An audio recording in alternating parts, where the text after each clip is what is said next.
And with that, Commissioner Gomez, will you lead us in the Pledge of Allegiance? I pledge allegiance to the flag of the United States of America and to the republic for which it stands, one nation, under God, indivisible, with liberty and justice for all.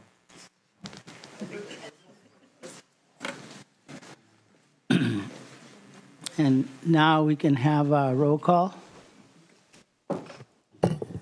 Commissioner Getzelman, Here. Commissioner Mendoza, Here. Commissioner Hartzell, Here. Commissioner Gonzalez, Here. Commissioner Work, Here. Commissioner Roberts, Here. Commissioner Shaw is absent, Commissioner Gomez, Here. Commissioner Monsalve is absent, Commissioner Dio is absent. Chair, you have a quorum. Thank you.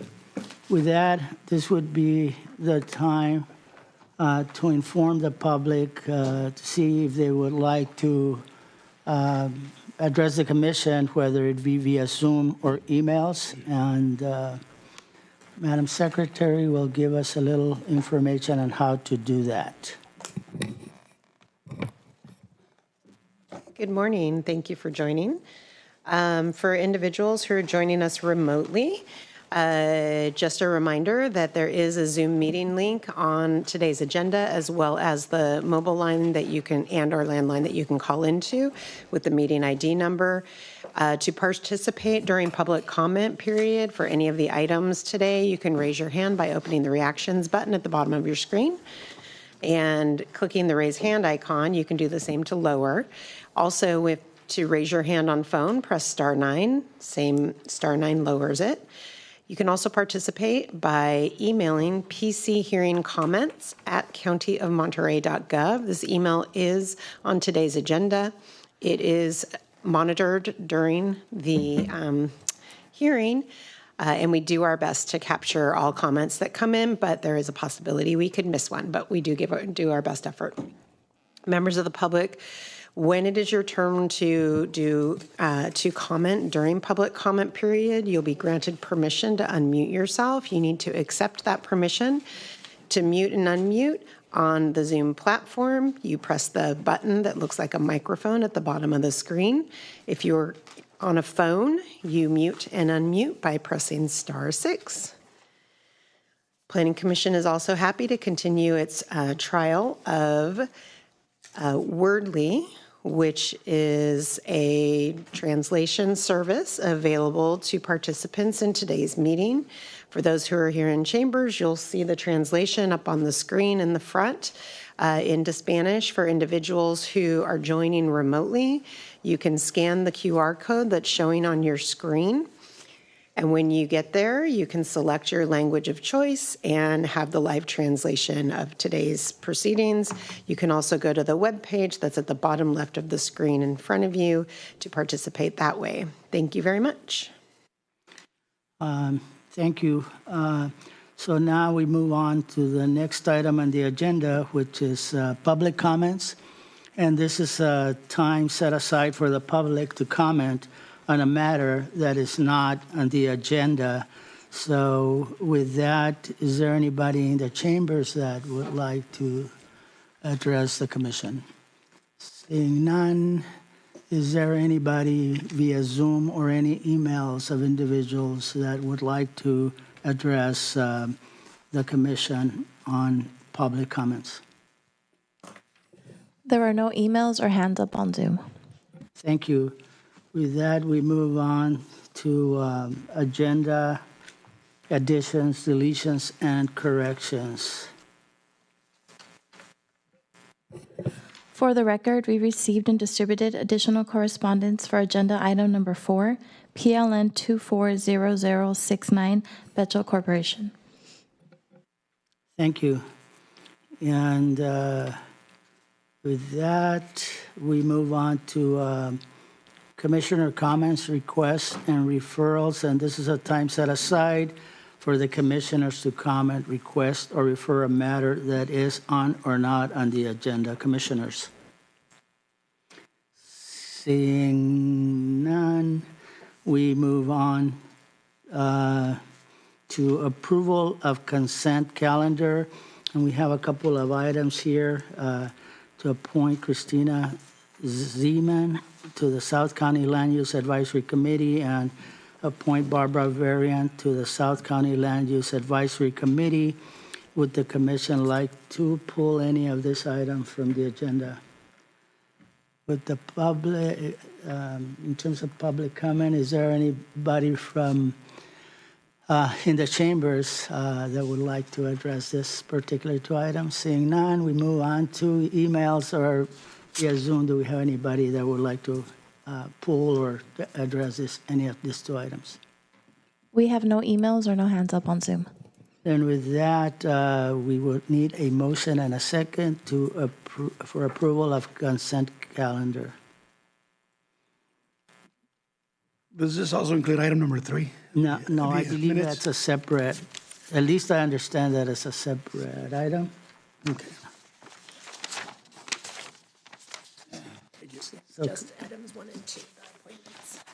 It's just items 1 and 2, the appointments. right. And it's, again, just item 1 and 2 for the appointment. Commissioner Gomez, I would like to recommend approval of the consent calendar. so Commissioner Getzel makes the motion. Who has the second? I'll second the motion. Okay. Commissioner Mendoza seconds the motion. Any other comments, questions, discussions? In that case, Commissioner I Gomez? just wanted to acknowledge and thank these volunteers that are stepping forward to volunteer. I think it's real important that we continue to recruit and look for volunteers because it makes these committees, these LUAC committees, feasible and likely to be able to reach a quorum and provide their strong recommendations to us on some of these issues that we're dealing with. So I just wanted to thank the volunteers that are stepping forward. Thank you, Commissioner Gomez. And with that, Commissioner Getzelman. Yes, I would like to commend the two commissioners from the South County because we recruited both of these people actively, and I would, if you those responsible for LUAC, for the LUACs in the area, just kind of a gentle reminder that you do have to actively solicit. You can't wait for people to send in a form. So that would be my only, congratulations and recommendation. Thank you, for Commissioner Getzelman. Any other commissioners? Commissioner Roberts? I've just got to say that I'd like the commissioners from South County to help me with the peninsula because I have tried to strong arm a lot of people and it's not working. You broke an arm, so you should know. Well, if I may, Chair, I would recommend that I think our major recruitment technique is just telling them they don't do anything, because South County does not have projects, but about one a year if we're lucky, and that does make a difference, I will admit. But that might be our number one recruitment tactic. So just so you know. Thank you, Commissioner. Any other commissioners for the good of the order? Seeing none, all those in favor of the motion, so indicate by saying aye. Aye. Opposed? Abstentions? Motion carries unanimous. So we move on to the next item on the agenda, which is the approval, acceptance of the minutes. And we have approval of the June 25th, July 9, July 30th, August 13th, August 27th, and September 10th, 2025 Planning Commission meeting minutes. So with that, would any members of the commission like to pull any of those minutes for individual discussion? Commissioner Gomez? I just wanted to note, they're the minutes of August 13th. They didn't have, I know it was kind of confusing because it went back and forth. We stopped in the morning and came back at the end of the meeting and brought it back. Item number 1, I think it doesn't have who seconded the motion there on the minutes of August 13th, 2025.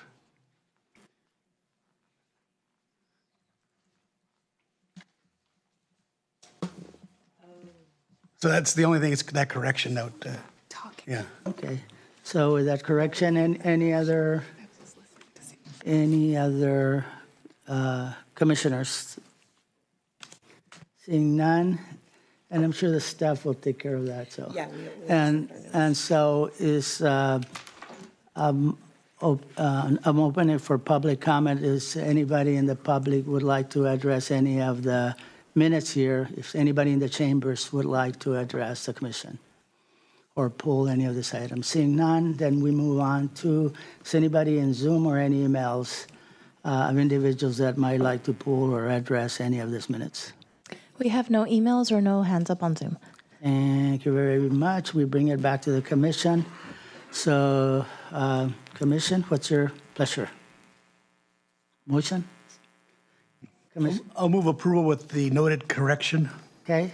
Commissioner Gomez makes a motion to approve the minutes with the corrected information on those particular minutes. I'll second it. Okay. And then it's seconded by Commissioner Works. Any other comments, questions, discussions? Seeing none, all those in favor of the motion so indicate by saying aye. Aye. Opposed? Abstentions? Motion carries unanimously. Thank you. With that, we move on to scheduled matters, and we go on to item number 4, which is PLN 240069, Bechtel Corporation. And so staff will be making a presentation on this particular item. Thank you. Yes, thank you, Chairman Gonzalez and Commissioners. Steve Mason presenting the Bechtel project, PLN 240069. The project site is an oceanfront lot in Pebble Beach, 2.7 acres in size, located at 17 Mile Drive at the intersection of Cypress and Cabrillo Drives. Zoning is low-density residential, 2 acres per unit with design control overlay. The request is a combined development permit including a coastal administrative permit and design approval for exterior modifications to an 8,700 square foot single-family dwelling, conversion of an 1,100 square foot caretaker unit into an accessory dwelling unit, a new 643 square foot pavilion structure, and minor site improvements. There are also 2 coastal development permits, one for development within 750 feet of known archaeological resources, and a second for development within 100 feet of environmentally sensitive habitat. To the left is the current site plan, to the right is proposed. Labeled number 1 is the single-family dwelling, number 2, the ADU, number 3, the proposed pavilion. The 17 Mile Drive is at the top of the site plans, ocean to the bottom. As you may recall, staff had initially recommended denial of the pavilion structure at the March 26th Planning Commission hearing. This was due to concerns over viewshed impacts from 17 Mile Drive. I'm going to start out by addressing the one public comment which was received on Monday because this really does cut right to the heart of the matter. I received a letter from a Mr. Schoenfeld, a neighbor, stating, although 3245 Cabrillo, which is his residence, does not have a full unobstructed water view from the dwelling, there is a narrow sliver of a view of the water. During a recent site visit, I noticed that the story poles in the subject property indicate the possibility of blocking this small water view. I'm not requesting changes to the overall development, but I would appreciate it if the owners and their design team could be made aware of this potential impact to the view. My hope is to find a reasonable solution that preserves this limited view from our property. I've been in touch with Mr. Schoenfeld, and I pointed out that the flagging and staking currently in place actually represents the initial larger design of the pavilion structure. This structure at that time had a width of 50 feet 8 inches, height of 13 feet above finished floor, and a rear wall surface area of 658 square feet. And I do refer to the rear wall because this is the surface area between 17 Mile Drive and the view to the ocean. What is presented here today is the third revision received from the applicant since the initial hearing. This structure has a width of 35 feet 6 inches, height of 11 feet 3 3/4 inches, and a surface area of 402 square feet. This does represent a 39% reduction in surface area of the rear wall. This graphic is included in the staff report. I also provided this to Mr. Schoenfeld. It does show the initial design in red. The initial structure size outlined in green is our recommended redesign, and this does represent more or less the current iteration of the project, of this structure rather specifically. Again, as I mentioned, the flagging and staking in place does represent the earlier, larger design. Mr. Schoenfeld got back to me with a brief reply saying, "This is great information and I wasn't aware of the change. I appreciate your efforts to keep the view corridors open." Now, staff's initial recommendation of denial was predicated on a number of policies in the Del Monte Forest Land Use Plan which protect public views, primarily views from 17 Mile Drive. These policies, however, do not prohibit structures within the viewshed, but they do emphasize that they should be sited and designed to avoid or minimize impact. And the terms sited and designed are repeated throughout these policies. These 6 policies are listed in the staff report discussion pages 6 through 8 in their entirety. 5 are scenic and visual resource policies, and 1 is the public access policy, 137. I would add the Coastal Act also weighs in on this matter. Section 30251 states specifically, permitted development shall be sited and designed to protect views to and along the ocean and scenic coastal areas. There has been some back and forth between the applicant and staff. As mentioned, this is the 3rd design, and this is the one we could reach an agreement on because staff had informed the applicant some months ago that we were seeking a rear wall coverage area of 420 square feet or less. And this 3rd version not only meets but exceeds that request. The top is the initial design, the bottom initial design. These are the westward facing elevations. Staff would also note that the center of the structure has been shifted to the right or to the northwest to maximize screening provided by existing vegetation, and that the floor area of the structure has been reduced from 1,171 square feet to 643 square feet. Now back to the single-family dwelling. There are some minor exterior modifications proposed. This would include a 2nd-story deck, rather modestly sized at 182 square feet, new trellising, replacement of doors and windows, partial re-roofing, and the removal of 1 chimney. At the top is the pre-project or current elevation, showing the chimney to be removed. The bottom, the proposed upper floor deck on the left. As far as the accessory dwelling unit, these would be really cosmetic changes, new roofing to match the main house, and replacement of all doors and windows. Overall site improvements would include new entrance gates, replacement fencing paths, and hardscape. There are 2 areas of environmentally sensitive habitat, or ESHA, on the project, predominantly Monterey cypress forest, shown in this site plan as green, and coastal bluff scrub in purple. The coastal bluff scrub only takes up about 5% of the parcel, the remainder being cypress forest. As you're probably aware, cypress habitat is very protected in the Del Monte Forest. Accordingly, as a condition, this project will follow the policies very closely outlined in the CIP, which are intended to protect this habitat. 6 key points. All modifications to the structures would occur within existing building footprints. No trees, whether dead or alive, are proposed for removal, and 10 new cypress trees would be planted. All non-native vegetation, including an irrigated lawn, would be removed and replaced with native vegetation. After construction, a biologist would perform site inspections for up to 5 years. A conservation and scenic easement would be placed over the entire undeveloped area of the parcel, and a net reduction of approximately 4,600 square feet of impervious surface would be achieved by the project. To the left is pre-construction. To the right, circled in yellow, is the driveway to the accessory dwelling unit, and the removal of this would account for a large portion of this reduction in coverage. This is a photo of said driveway and the area to be removed and restored. There is some proposed new coverage highlighted here in yellow. This would accommodate new pathways and an outdoor fire pit and seating area. This would approximate 2,300 square feet in area. Now, according to the coastal implementation plan, the applicant has 2 options to mitigate this new disturbance. One would be to restore off-site habitat at a 2-to-1 ratio. Second would be to pay a commensurate in lieu fee to the Del Monte Forest Conservancy so that they can implement off-site restoration and enhancement. Staff has been informed that the applicant will take the latter choice and pay the in lieu fee to the Conservancy, which will be applied to restoration efforts at the Morse Memorial Grove. This is an area of the proposed fire pit and seating area in the foreground. There's a lot of non-native ice plant, and accordingly, this is designated as low-grade habitat according to the Biological Survey Commission for the project. This is the lawn that will be removed and restored. A view from the bluff facing southeast, more ice plant that would be removed and replaced with native vegetation, and this wooden fence would be replaced. As for historical significance, the two structures, the dwelling and the ADU, were designed by renowned local architect Louis P. Hobart and constructed in 1919.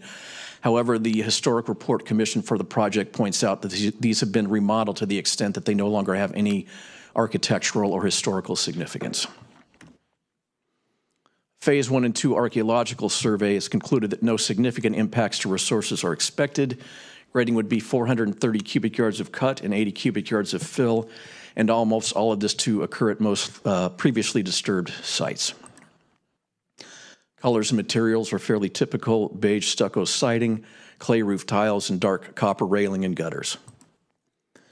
The project was reviewed by the Del Monte Forest LUAC at their October 27 meeting of last year, at which time the LUAC recommended approval of the project by a 7-0 vote.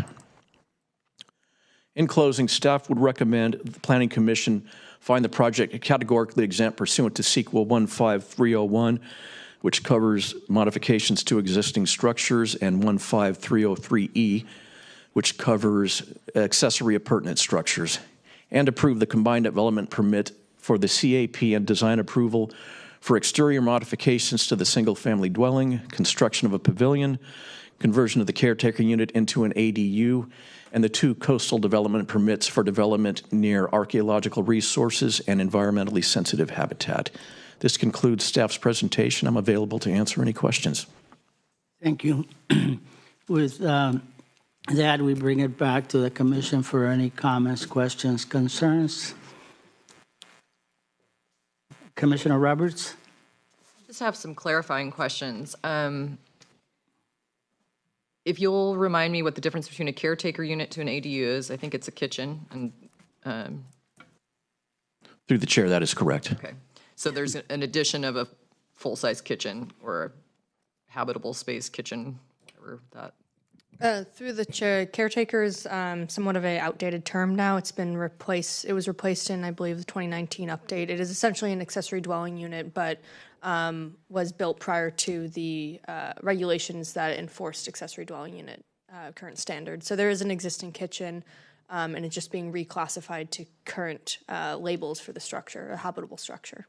Thank you. And then another if I can. The project is currently flagged and staked for the larger pavilion, correct? That is correct. Okay. And then in looking at those pictures, it looks like there's a possibility of a fence blocking from the street view, from the public view. I guess I'm curious to understand what the public view of the ocean is from wherever the public may be able to see the ocean. Is there a gate that goes across that? Through the chair, there is, as you can see in this graphic, there is an open driveway area, so it's pretty much it's a pretty clean view. There's more vegetation that obstructs the view than any gates or fencing. At least, I mean, this is it's not a static view from 17 Mile Drive. Of course, from different perspectives, the wall would probably be in the way. But this picture's from the intersection of Cypress Drive, so I took this photograph in mind that this is where someone would come to a stop sign. It's the most constant view looking across 17 Mile Drive.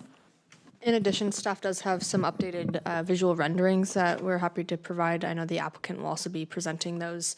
They don't reflect the current gate design, which is more of a grape stake wood fencing, but there is a lower dip in the fencing, still allowing for visual pass through, and it wouldn't be at the height of the posts that you can see here. And if you can please share HDMI, that would be helpful.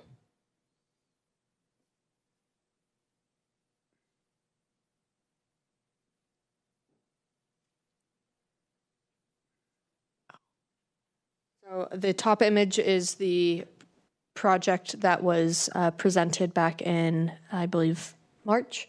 Correct. And the redesign is shown down below.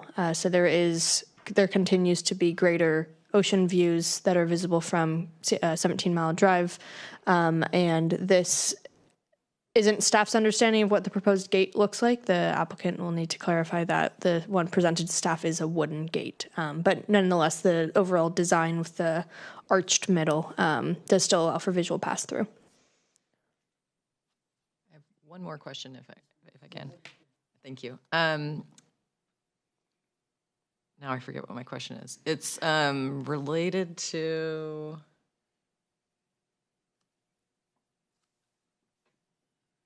I'll have to come back to it. Okay, any other? Go ahead. It was related to, it seems like the applicant is making a pretty large concession to convert this to, now I don't remember, I was going to say, basically preserve the rest of the property. Is that related to the fact that they are using an undeveloped area for the fire pit? What was that trade related to? No, this is more directly related to Policy 20 in the Del Monte Forest Land Use Plan that a previously developed parcel can only be developed in the already undeveloped areas, or any area that's developed needs to be replaced in kind at a 2-to-1 ratio. Does that answer the question? Okay, thank you. Yeah, no, I just wanted to read the findings to see if that made sense to me, and I appreciate that. Thank you. Any other commissioners? Okay. With that, I'm going to go ahead and open a public hearing so that for PLN 240069. So this would be the time for either the agent or the owner to come and make their presentation. Thank you. It's Jim Westover, and I'm with William Duff Architects. We're the architects for the project. I want to thank you for your time. Also want to thank the planning staff for working with us to come up with a project that that we're happy with and that they're supporting, and then hopefully you'll agree with that. I also want to say, in addition to myself, David Stoker, who's the builder, is here. We also have Eric Lundquist with Alpine Brody, I believe, available on Zoom in case there are any questions regarding interpretations of the planning code. And Michael Bliss is our landscape architect, and he actually, with our Revit model, put together the renderings that you're going to be seeing in a minute that are really just more views of, I think, what the planning staff showed very clearly in their presentation. I would thank you for that. So if we can go through the... If the HDMI can please be shared again, thank you.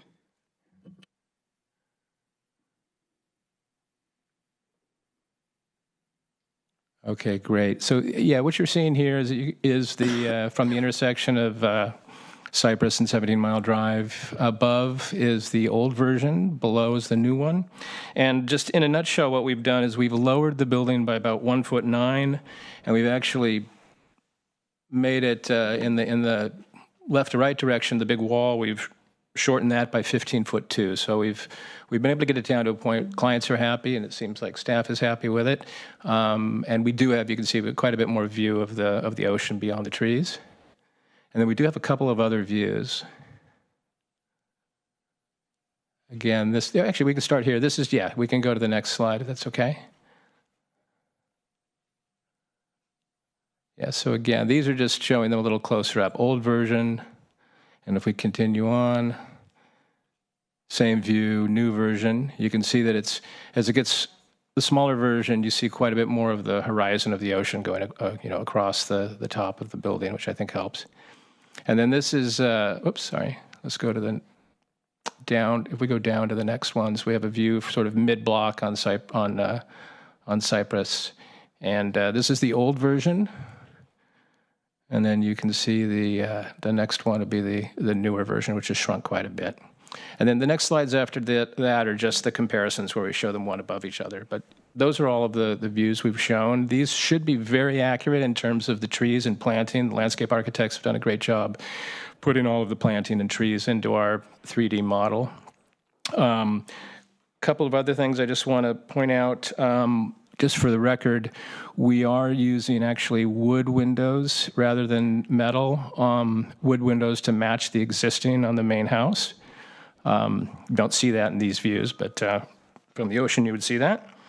And then the other thing is we are aware of the neighbors' concern, and I hope that we're addressing that with the changes we've made. And I think with that, see if there's any questions. We are anyway. I want to thank planning again for working with us, and hopefully we can walk away with approval today. Thank you. We bring it back to the commission for questions. Commissioner Hartzell? What is the gate represented in those images? What you're planning to build, or is it supposed to be wood? You know what? I'm going to have to. I don't know if Michael Bliss, if you're on the Zoom call to clarify which version is the current on the gate.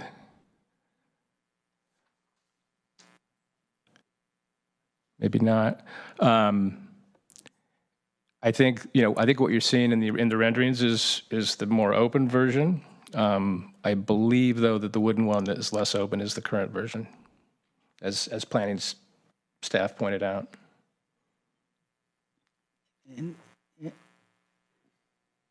There may be an image in the full package with landscape. I would love to see it. I did drive by this project several times. I stopped, I lurked, I walked.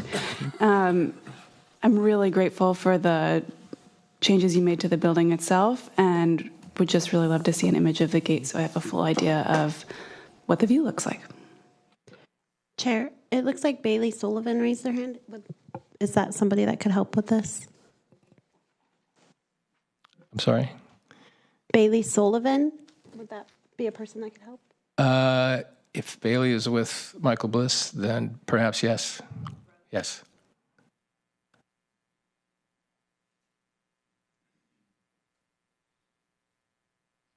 Hi, thank you, Melissa. This is actually Eric Lundquist with Alpine Brody. I just wanted to confirm the question. The fence designed is what staff presented during its presentation, which is the wood. The renderings are the conceptual aspects of it, and those would not be what's constructed. Again, it's what's in the packet that's presented to Planning Commission today. Oh, there we go.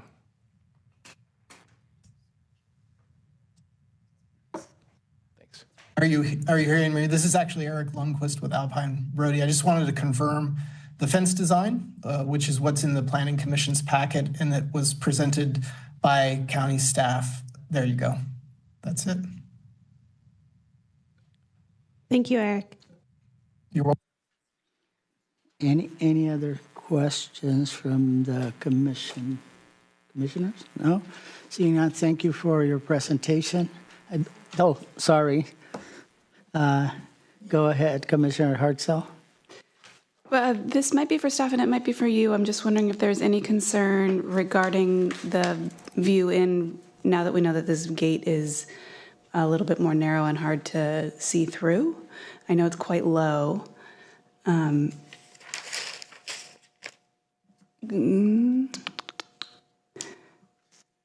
Is this entrance gate that I'm seeing up here the one that's supposed to be in front of the new pavilion? Yeah, I think it's the one that's showing up. I think if we go back, what I'm hoping is if we go back and look at the renderings we showed a moment ago, even though it's a different gate, I think what we can compare is the dip, the profile of it, because I think there's quite a bit of view even above this, but the renderings would show that better. So it's the same dip, but denser. This is more tightly slats. spaced, correct. Okay. That's the rest of my questions. Thank you. Okay, any other commissioners? Commissioner Gomez? Do go back to the 3D rendering, it'd be helpful, I think, for us to see.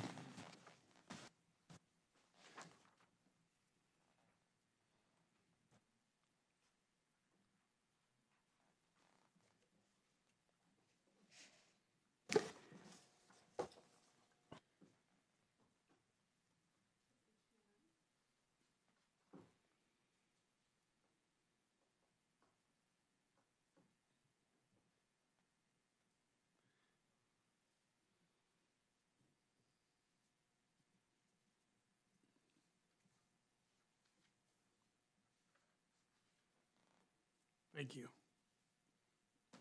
Any other comments, questions, concerns from any of the commissioners? Going once, going twice, gone. Anyways, thank you very much. With that, we'll continue with a public hearing. Is anybody here in the chambers that would like to address the commission on this particular item?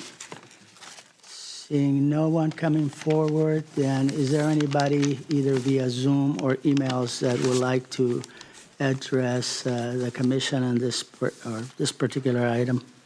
There are no hands up on Zoom and no additional emails. Thank you. Then with that, I'll bring it back to the staff to see if there's any more comments, clarifications that the staff would like to make.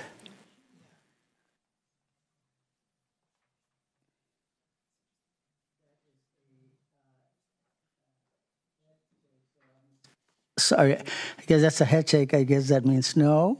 And so with that, we bring it back to the commission for any other comments, questions, clarifications. Commissioner Roberts. My question is related to the scenic easement. I can find it as condition 7. I'm not finding it referred to in the findings and evidence. If it's there, if you'll just point it out to me. I just want to make sure we have an understanding of why that scenic easement is being made. Through the chair, finding number 4, evidence C. It is a quite long evidence, but it does reference the policy 20 section that requires an easement be placed over the entirety of the property when there is development, and does specifically call out condition number 7. It would be on the top of page 9. It states an open space conservation scenic easement will be placed over the entirety of the Monterey cypress habitat on the parcel, i.e. non-developed area. See condition of approvals 7, 8, and 9. Perfect, thank you. I actually made a note about scenic easement right there and did not read that part. Thank you. Thank you. Any other commissioners? Commissioner Hartzell? I just wanted to thank staff for the really clear analysis at the beginning of the presentation that anticipated and addressed all of my questions, so thank you. And unless any of my colleagues have more comments, I'm prepared to make a motion to approve staff's recommendation on this project. Okay, Commissioner Hartzell has made the motion to approve this particular project. Commissioner Mendoza seconds the motion. Any other questions, comments, concerns for discussion? Seeing none, all those in favor of the motion so indicate by saying aye. Aye. Opposed? Abstention? Motion carries unanimously. Thank you. And then with that, we move on to item number 5, which is PLN 230310, Timber Ridge Preserve LLC. And so with that, the staff will go ahead and make a presentation on this particular item. Thank you.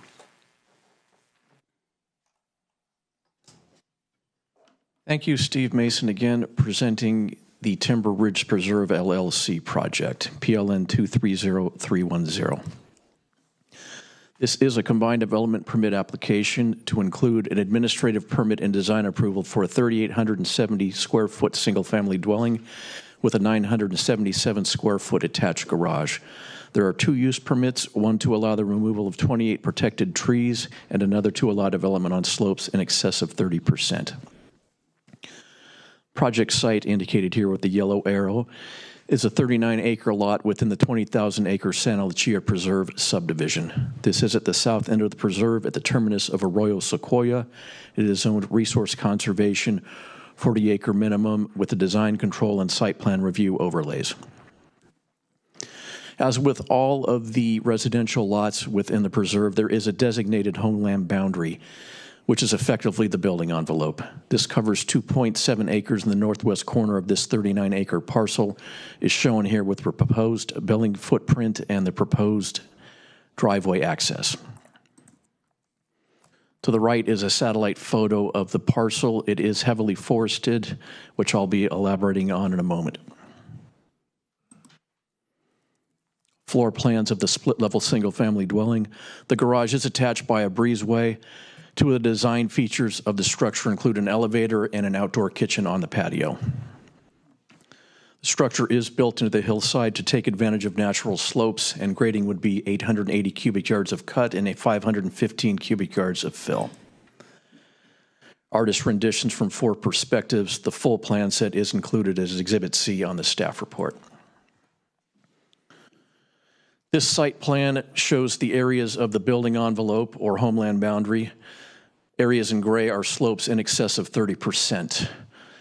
Shown in red is the structural development on 30% plus slopes, and this would be limited to only 115 square feet. Blue is the non-structural development on slopes over 30%. This is 1,941 square feet, with the majority, or approximately 62%, attributed to the driveway, and the remainder to the auto court, patios, and planter boxes. This totals 2,056 square feet of development on slopes over 30%. For context, this is 1.75% of the homeland boundary and 0.12% of the entire parcel. The use permit for tree removals. As mentioned, the site is very heavily forested.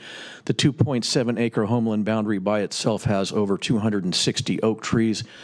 This is nearly 100 trees per acre. The 28 trees to be removed, 6 of which are deceased, include one 25-inch landmark. There are 17 landmark trees within the homeland boundary. Staff would point out that the driveway has been redesigned and lengthened to save approximately 7 trees that would have been lost otherwise. The arborist report sums up the project. These removals are the minimum necessary for this design to succeed and do not pose a risk of substantial adverse impacts on the other valuable resources on the site. Areas of oaks are growing in a compacted stand in need of thinning for reduced fuel load. The design maintains the existing 38-plus acres of oak woodland environment and allows the woodland to continue to exist and regenerate over time. The standard for tree replacement at the preserve is 3-to-1 for non-landmark and 5-to-1 for landmark trees. Accordingly, the 22 living trees to be removed will be replaced by 68 trees. This would be 50 valley oaks and 18 coast live oaks relative to the number of each species being removed. Visual impacts would be minimal. The site is over 3 miles from Carmel Valley Road, and further visibility from roads within the preserve would be very limited at best. As you can see by this longitudinal site section, the low-profile design takes advantage of the existing slope, eliminating any potential for silhouetting, and the tree canopy surrounding the site is approximately the same height or slightly higher than the proposed structure, providing natural screening. This photo is the driveway stub access point from Arroyo Sequoia. This is the structural footprint area facing south. This would be the auto court in the foreground and the driveway approach coming in from the right. Footprint of the single-family dwelling. You can see some of the flagging and staking in place relative to the height of the trees. This is facing north. The Design Review Committee for the Preserve has reviewed this project. They did initially request a redesign, or more specifically required it, to reduce tree removals. This was accomplished by slightly shifting the footprint of the home and redesigning the driveway approach. They have approved the current design, and they have indicated that utilities will be provided, water and sewer. In closing, staff would recommend that the Planning Commission consider the addendum together with the previously certified EIR for the preserve pursuant to CEQA Section 15164, and approve the combined development permit, including the administrative permit and design approval for the single-family dwelling and attached garage, the use permit to allow the removal of 28 protected oak trees, and the use permit for development on slopes in excess of 30%. This concludes staff's presentation. I'm available to answer any questions. Thank you for the presentation. With that, we bring it back to the commission for questions. Commissioner Hartzell? Would you or potentially County Council just speak to the necessity for the EIR addendum?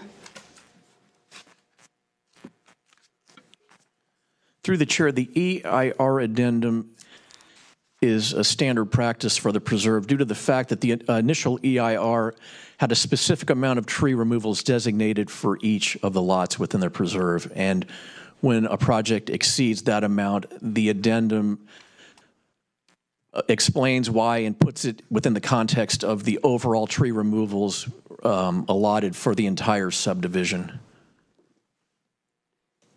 And it appears to me in this case that the primary issue is that more trees grew, and we are making the addendum as a result. That is correct. The initial EIR only allotted 2 tree removals for this lot, and I don't know how that number was determined because I think one would be hard-pressed to build a garden shed on this lot without removing more than 2 trees. Understood. Thank you.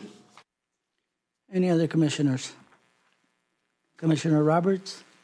One sort of similar question related to slopes. One of the findings says that the preserve comprehensive plan utilizes a threshold of 30% or greater to define slopes. I guess I'm wondering, my question is, were slopes considered in the original EIR as well? And I know building envelopes were created for each of these lots, and so if you can give us that information. That's correct. They were considered in the original EIR, and I believe 30% was the standard at that time. Thank you. Any other commissioners? Seeing none, I'm going to go ahead and open the public hearing for this particular item. And with that, will the agent or the owner come and make your presentation on PLN 230310? Good morning. My name's Eric Miller. I'm the architect for the project. I basically concur with staff's analysis. We began working with the preserve and spent a lot of time trying to save trees. And then through the meetings with the preserve, we determined that we would redesign the project to save as many trees as we could by realigning the driveway. So we worked with them through that process and got their approval. And I concur with staff's analysis. Thank you. Any questions from the commissioners? Seeing none, thank you for your presentation. With that, we'll continue with the public hearing. Is anybody here in the chambers that would like to address this particular item? Please come forward. Seeing no one, then I will move on. Is there anybody through via Zoom or via emails that would like to address this particular item? There are no emails and no hands up on Zoom. Thank you. I'm going to bring it back to staff to see if they would like to add anything. If not, then.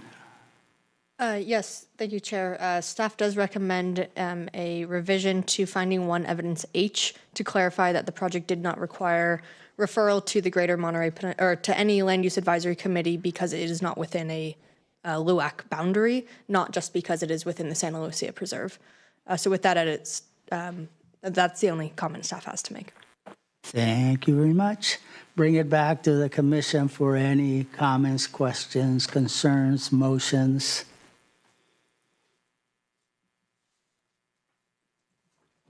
Commissioner Gomez has made the motion to approve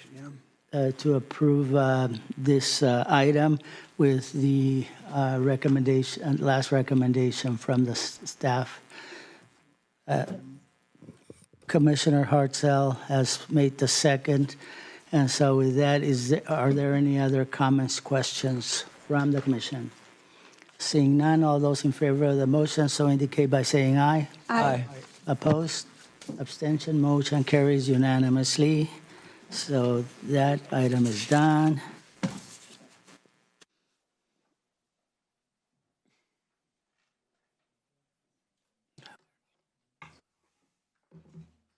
Now we move on to referrals, which is number 6, Planning Commission referrals.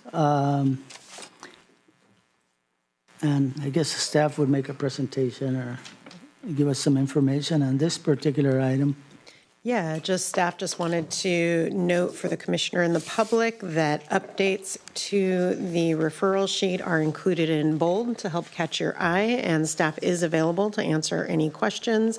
I will note we did also, in response to providing updates on the housing element, did include staff most recent response letter to State Housing and Community Development Department regarding our submittal review and timeline update for our housing element. So that is an attachment included, and I'm happy to answer any questions. Commissioners? Seeing none, then let me see referrals. Do we need to have public comment on this one or not? Yeah. So with that, I'll open it to public comment to see if there's anybody either here in the chambers, and seeing no one in the chambers to come and address the commission on referrals. Is there anybody via Zoom or via emails that would like to address the Planning Commission on referrals? There are no emails, no hands up on Zoom. Thank you. And with that, I believe, oops.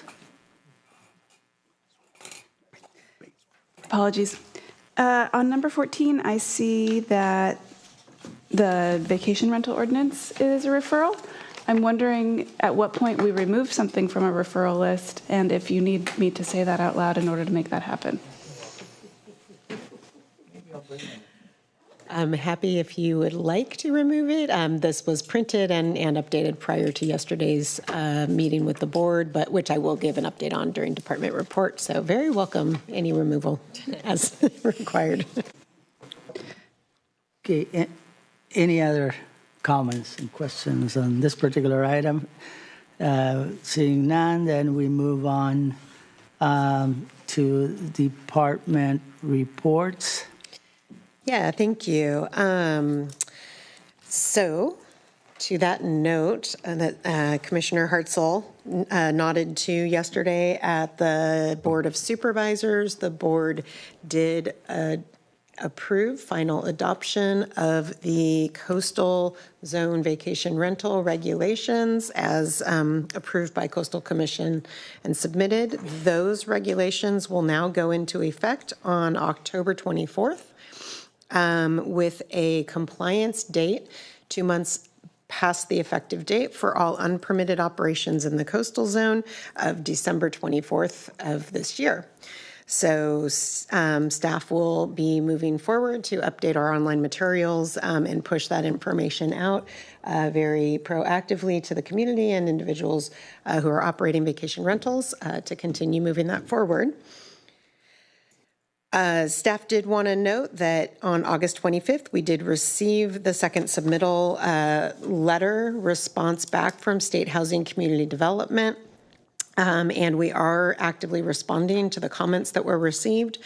Staff is tentatively planned to come to provide an update to the Board of Supervisors on October 28th with anticipated 7-day public draft review there shortly thereafter, and early to mid-November, third submittal to the state.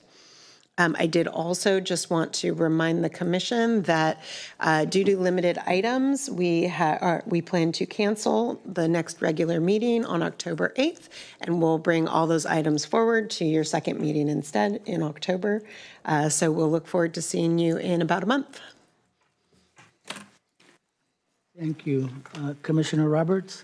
I just want to say congratulations to staff on the passage, the vacation rental ordinance being done, especially to Melanie, who worked on it from the beginning, and all the work and all the public involvement that was included in that. And it's a huge accomplishment for this county, and hopefully it makes it better. So thank you. Chair. Commissioner Gomez? Same. I just want to congratulate and ask really what the, and there's I'm sure you have a plan, right? A code enforcement plan for vacation rentals now that you have an ordinance? Yeah, if I may, through the chair. So in the inland area, those regulations went into effect last fall with the unpermitted operations compliance date passing in April. So we've been implementing our code enforcement plan in the inland area, as well as processing permit applications as they're coming in, as well as continuing to coordinate with Treasurer Tax Collector. So we're better aligning our processes. We will continue and now extend that to the coastal zone areas now that we have the regulations in place. I would like to say that we also had some recent staffing updates where our 2 code compliance positions that are to support vacation rental enforcement, they are both filled now. So we're staffed up for code compliance. We also have the permit technician who is on the permitting side working at our permit counter focused on vacation rentals. And we are in process to fill assistant planner positions, including one that was added for permit processing for vacation rental. And staff did report to the board that we do intend to come back with Treasurer Tax Collector after the first of the year around February to provide an update on implementation once we have 2 full quarters of TOT data with the new system where Treasurer Tax Collector can actually track that by operation type. As well as we will have passed the unpermitted compliance date in the coastal zone, so we'll give an update for where we're at with those as well. So that's approximately February. We should be returning to the board with an update. Thank you. Any other comments for the good of the order? Seeing none, then this meeting is now adjourned at 9:56 a.m. Have a great rest of the day.